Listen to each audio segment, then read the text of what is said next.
Hello again everyone! Welcome back po sa ating Bilao serye. Ito po pala ay mga ganap nung Monday, February 17, 2025. Galing nga lang po pala namin dyan sa kabilang bayan dahil meron lamang po kaming binili.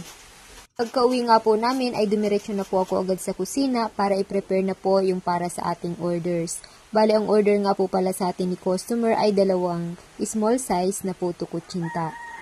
Ipipick up po kasi ito ng mga 1 PM kasi nga po ay dadalhin po sa school. Inuna kong na nga po palang i-prepare dyan ay yung mixture ng ating pong kutsinta. Sa paggawa po kasi ng ating mga kakanin tulad po ng ating puto kutsinta ay talaga namang kumakain ito ng oras.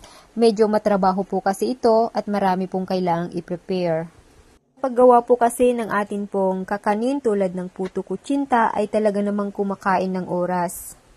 Na lamang po ng pagsisif ng harina. Hindi po kasi pwedeng hindi mo isif yung harina kasi minsan po ay may mga insekto o kaya po ay minsan ay may buo-buo pong mga harina na kailangan pong matanggal po lahat yon kasi kung hindi ay hindi po magiging maganda yung kalalabasan ng atin pong kakanin. Pag na-mix mo po ulit yung lahat ng mga ingredients ay kailangan po ulit natin itong salain. Maabot din po ng 2 hanggang 3 oras ang pagluluto ko sa ating mga kakanin, from preparation hanggang po sa ito'y maluto. Depende din po kung ilang piraso po yung order ng ating mga customer. Kapag rush order po, pagdating sa ating kakanin ay hindi ko po talaga tinatanggap. Lalo na po kung sasabihin po nila na ipipick up nila ito after an hour, ay hindi po talaga kakayanin sa ganung oras. Kailangan din talagang attentive ka sa paggawa ng kakanin, lalo na po sa ating puto kutsinta, dahil kung nagkamali ka po sa sukat ng tubig, sa sukat ng harina, ay talagang hindi na po magiging maganda ang kalalabasan po ng ating pong puto kutsinta. Ano po talaga yung sinusundan mong sukat nung iyong gagawin po ay yun po lang dapat talaga. Hindi mo pwedeng dagdagan yung tubig o hindi mo po pwedeng dagdagan yung harina. Yung sakto lang po talaga dapat. Kasi pag once po na na-steam na po natin ito ay hindi na po natin mare-repair pa yung lasa o mare-repair pa po kung ito'y matigas. Hindi naman na po natin pwedeng dagdagan ng tubig at isalang ulit. Hindi naman po pwede yung ganun.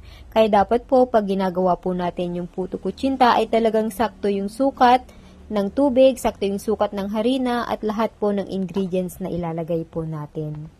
Yung atin nga po palang puto kutsinta ay isa po sa aming bestseller. Bale, madalas pong purihin ito ng ating mga customer, lalo na po yung ating kutsinta dahil kakaiba daw po yung lasa kesa po yung mga nabibili nila sa iba. Ano nga ba ang sikreto ng amin pong puto kutsinta? Sa totoo lang po ay wala naman po kaming secret ingredients sa paggawa ng amin pong puto kutsinta. Kung ano po talaga yung ingredients sa paggawa ng kutsinta, ay ganun lamang po ang amin pong ingredients at gayon din po sa aming puto. Wala naman po kaming hinahalong kakaiba na pwedeng pampasarap o pampadagdag ng lasa. Wala naman na po kaming nilalagay na kakaiba. Siguro nagkakatalo lamang po ang mga nagluluto sa saktong sukat ng bawat ingredients at saktong time nung pagluto ng atin pong mga kakanin. Pero yung mga ingredients ay wala naman po talagang kakaiba. Bale, ito na nga po yung order ng ating customer na 2 bilaong mix na puto kutsinta. Bale, ang order niya po pala is 50 pieces na puto at 50 pieces na kutsinta. Pero sa isang bilao nga po ay imimix ko daw po yung puto at kutsinta. Ito nga lang po pala yung order po namin ngayon. Ganun po talaga madalas sa ganitong mga buwan ay 1 o 2 lamang po yung order po namin. Pero may time naman po na medyo maramihan, pero madalas din po talaga na wala kahit isa. Kaya tiyagaan lang po talaga sa ganito pong klase ng negosyo, lalo na po pag dito lamang po sa probinsya. Uwi lamang po kami pag mga bare months na, yun na po yung aming pong peak season.